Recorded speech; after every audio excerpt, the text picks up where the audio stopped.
Hey everybody, I'm Amanda Day, and we are here at one of the last films on the last day of the 2015 Twin Cities Film Fest, and I'm very, very happy. We have Checco Varese, and he was the cinematographer for The 33. This is a pretty harrowing and also intense film. I know you're used to being behind the camera and making things beautiful, but now you have to stand in front of the camera. Tell me a little bit what it was like about the environment that you were shooting in. Was it pretty closed? So the director, Patricia Regan, decided that one of the most important things to do with the movie was to give it this very, very strong reality feeling. Okay. And we ended up shooting in 2 mines in Colombia, 2 real mines. Wow. So we spent 34 days, 6 weeks, 6-day weeks, 14 hours a day, 34 days inside a mine.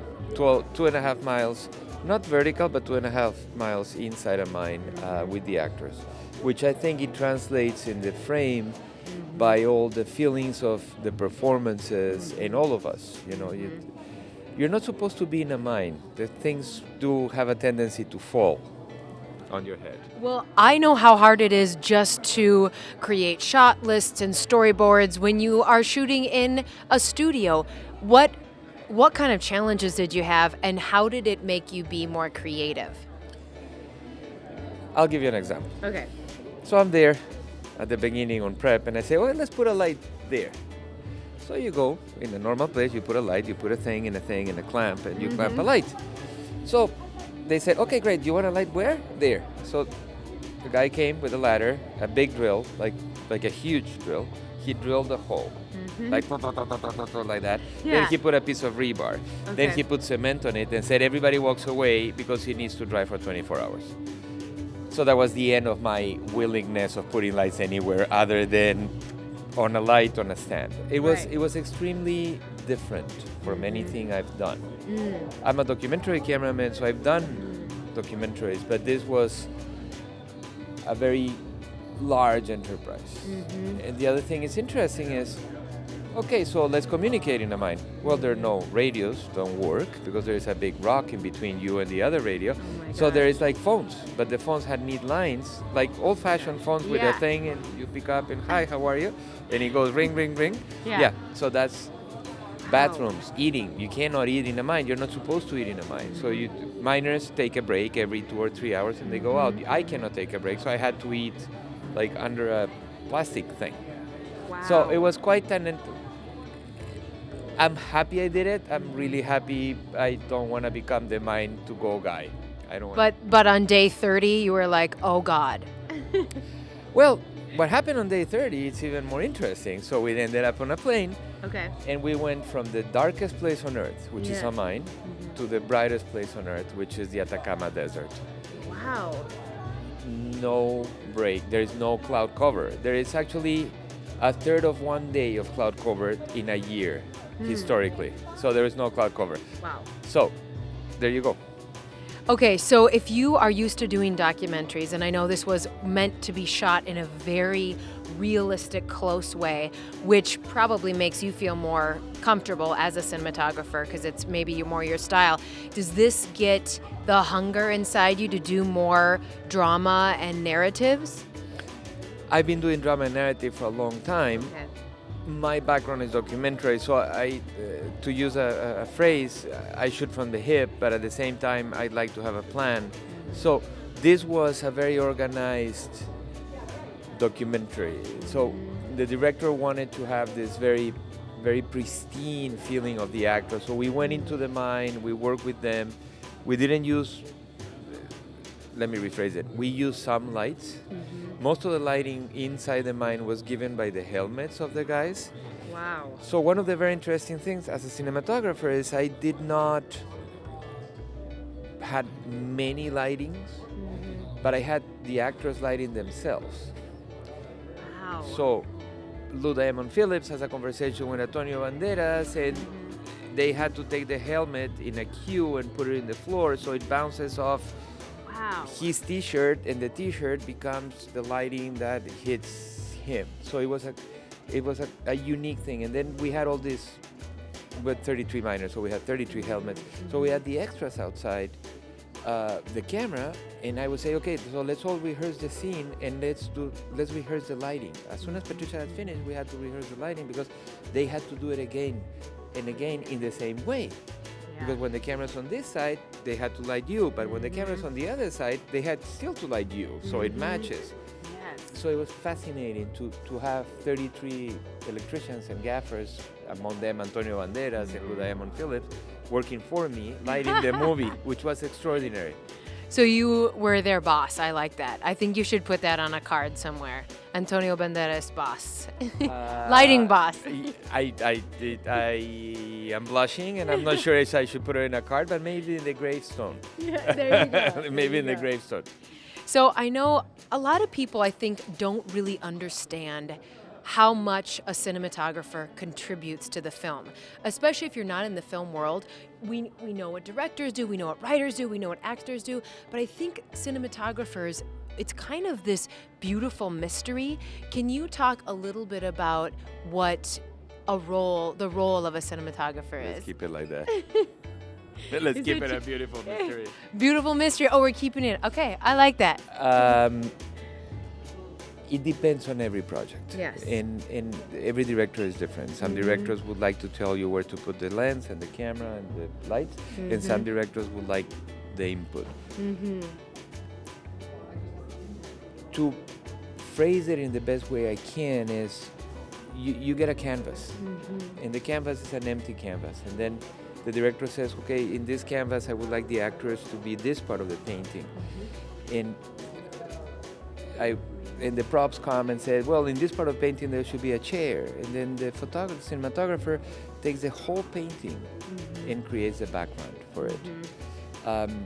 There are different styles. I don't start by lighting the subject, I start by lighting the background. Okay. And then I pull forward into lighting the subject. But everybody has his own style.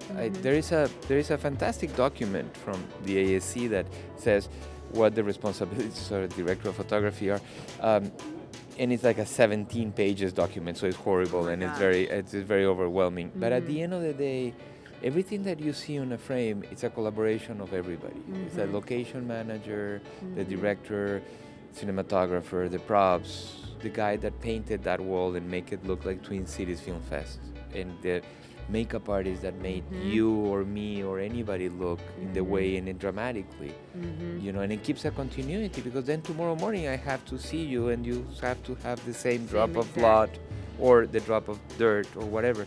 So I'm just in charge of making sure that everybody does the same always the same.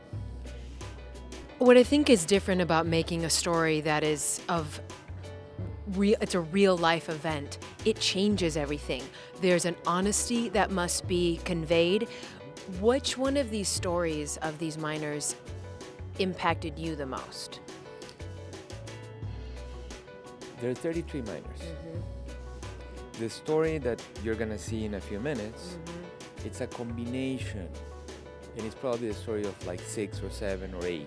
The director had to summarize. Sure. So she had to take 2 guys and turn it into 1, and 3 guys and turn it into 1, and she had to combine stories. Because you cannot tell the story of 33 guys, because then it's a long movie. Exactly. It's like, yeah, exactly. It's a mini series. Yeah. To me, I think that the communion of efforts of all of them is what made this the story of 33 men that actually decided to survive. They decided to survive. But also 33 wives decided that they're going to survive, and 33 daughters and sons and fathers, they decided that they will survive. A month before this accident, a mine in Mexico collapsed with 75 miners. The mining company and the government, and I'm half Mexican, so I feel entitled to say this, the mining and the government put a stone in front of the mine saying, well, we couldn't find them, sorry. So they died, and that's it. What happened is, here, a combination of the effort of the miners, the will, the faith, if you believe in that, the families, they all pushed the limits of what it could be accomplished, and the government had to react, and they invested, and they found it. They found 33 guys had an accident, and 33 were rescued 69 days later. That is a miracle. It is a miracle, In a very ecumenical way. I'm not saying any religion in particular. It's a miracle in a very ecumenical way. And that's it's a miracle of human perseverance and ingenuity for all these people to say, no, we're going to wake up tomorrow. And then on the other side, for everyone to come together. And the phrase always comes back to me, it takes a village, you know, to raise children. It takes a village to make the world a better place. This idea of collaboration. I can't imagine a better example of collaboration for survival. Yes. These guys, so they had, can't remember the exact number, but there were 33 guys. They have 12 cans of tuna. So you divide 12 cans of tuna for whatever the date and this and that and the other. They basically ate every 24 hours a spoonful of tuna. They ate every 24 hours a finger worth of milk. Not necessarily very good, healthy milk. Probably cheese, probably at that point. Yeah. They had no water whatsoever. And the mine was 110 degrees because it's very deep and it's very hot. And they decided, no, I'm not gonna die. And that it's the message at the end of the day that we are all together in this thing, and we have somehow to get it fixed, you know? We have to fix the global warming, we have to fix the violence, we have to fix a few things. And this, I was lucky enough that 2 weeks ago, the Pope received the miners in Rome. They invited the miners. And he was thanking them, each one of them, holding hands and saying, thank you for the faith you had. And half of them are not even Catholics. And they're just ecumenical. And they decided to be faithful to somebody rescue them. I'm an actor, and every film you make, I think, changes you in some way. How did making this film change you? I know that's a big question. It made me older. And able to withstand really crazy filmmaking environments. No, I think every film changes you, and every film brings. First of all, I think the films choose you. You don't choose films, to the most part. I try to study and investigate what is the best way to approach this project, and no matter how big or small it is, I have the same amount of commitment, whether I'm working in a short film for free or for the love of it, or whether I'm working in a Hollywood movie with like 200 extras. The first thing I did is I went to the mine, and I don't know if you know that, but the director and I are married. Oh, I didn't know that. Oh, okay. What an amazing experience. So we're married. So she invited me to do the movie. And I, of course, not only said yes, but I said yes, of course. Yes. So we were walking in the mine the first day. So she had been in many mines. She had scouted. And she said, okay, this is the mine I want to shoot. Why don't you come? Let's go to Colombia. Now you can come. Yeah. So I walked in, and the first thing I did is I saw her walking in this black hole with a little helmet, white helmet, in like a jacket and the hands in the pocket, thinking. And I saw my wife disappearing in the darkness. Wow. And I couldn't go in. I literally couldn't go in. So I stepped outside for a second. I had like a... Yeah. And I thought, okay, what happens if this thing falls? And I said, well, nothing will happen. It's just like, well, done. And I walked in, and that was the beginning of this journey through the darkness.